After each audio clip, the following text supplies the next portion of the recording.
मायावती का जो कार्यकाल रहा है 7 से 12 का, वो आज भी लोग याद करते हैं। आपने देखा कि हमने अपने नेताओं को ही कैसे सलाखों के पीछे भेज दिया। मायावती जी ने अपने घर 5 KD से अपने ही सांसद यादव को 5 KD से गिरफ्तार कर लिया जाता है। आप सोचिए, किसी भी मुख्यमंत्री की इतनी हिम्मत है?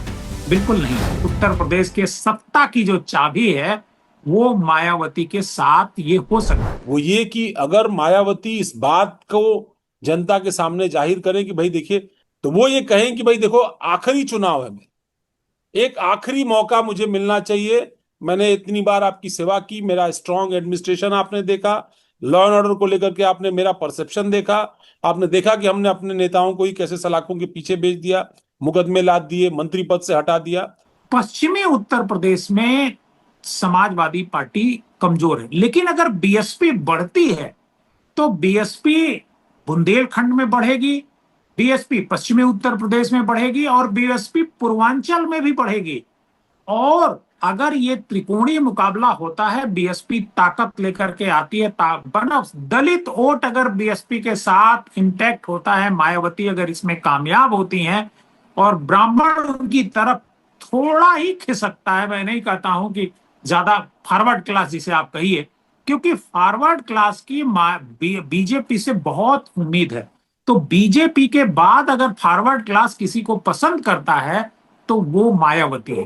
तो मायावती की तरफ अगर वो जाता है तो मायावती ठीक ठाक सीट जीत सकती हैं। और मैं एक बार कह रहा हूं कि 2027 में वो इस लेवल तक, मैं नहीं कह रहा हूं कि 203 सीटें उनके पास आ जाएंगे, बहुमत का आंकड़ा जो है 208 का उनका रहा है 2007 में, वो तो वहां तक पहुंच पाएंगी, लेकिन इतनी सीटें वो जीत सकती हैं कि चाबी जो है उत्तर प्रदेश के सत्ता की जो चाबी है वो मायावती के साथ ये हो सकती है, हाथ में हो सकती है। लेकिन मैं यहां एक बार और कहूंगा अवनीश जी कि ये हम बात कह रहे हैं, ये हम अपना ये कैलकुलेशन दे रहे हैं डेटा के आधार पर, डेटा के मायावती। आधार पर मैं तो मानता हूं कि अगर डेटा के 17 वाला आधार नहीं, परफॉर्मेंस भी डेटा बहन जी दोहरा नहीं, लें, 17 डेटा के वाला आधार परफॉर्मेंस पर भी भी, दोहरा लें सर, 22% वोट डेटा उनको के मिला था। आधार पर भी, परसेप्शन के आधार पर भी, चर्चा के आधार पर भी, पब्लिक अपेयरेंस के आधार पर भी, पब्लिक जो बात कर रही उसके आधार पर ये बात मैं कह रहा हूं। लेकिन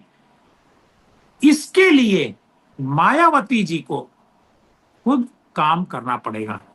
मायावती जी अभी 2 रैलियां उन्होंने करी हैं लखनऊ में। मैं कहता हूं कि मायावती, 18 मंडल है उत्तर प्रदेश में, मायावती जी अगर 10 मंडल में इन चुनावों के दौरान रैली कर लेती हैं तो दोनों पार्टियों की हवा खराब हो जाएगी। मैं दोनों पार्टी की बात कर रहा हूं, एक पार्टी की बात नहीं कर रहा हूं। क्यों? क्योंकि समाजवाद, मायावती का जो कार्यकाल रहा है 7 से 12 का, वो आज भी लोग याद करते हैं। जैसे आपने जिक्र किया कि मायावती जी ने अपने घर 5 KD से अपने ही सांसद को जेल भेज बुलाया। दिया, जमुना उन्होंने निषाद को जेल भेज दिया। उन्होंने एक घर उन्होंने एक घर, जो एक गरीब आदमी का घर गिरा दिया था, और टीवी पर खबर चली, और टीवी पर जैसे ही खबर चली उन्होंने डीएम से पता कराया, उसके बाद संदेशा करवाया कि मायावती जी मिलना चाहती हैं। तो रमाकांत यादव को यह लगा कि मायावती जी मिलना चाहती हैं, मतलब वो हमारी जो हमने किया है उससे वो नाराज नहीं है, मुझसे वो बात करना चाहती हैं। लेकिन मैं आपको घटना बताता हूं, मायावती जी अपने घर में मौजूद होती हैं 5 KD में। रमाकांत यादव जब वेटिंग रूम में पहुंचते हैं तो मायावती मिलती नहीं है। उस समय तक किसी को पता नहीं था कि रमाकांत के साथ क्या होने वाला है। मायावती मिलती नहीं है। वो शशांक शेखर सिंह से कहती हैं कि एसएसपी को बोल दो कि ये आ करके इसको गिरफ्तार करके ले जाए।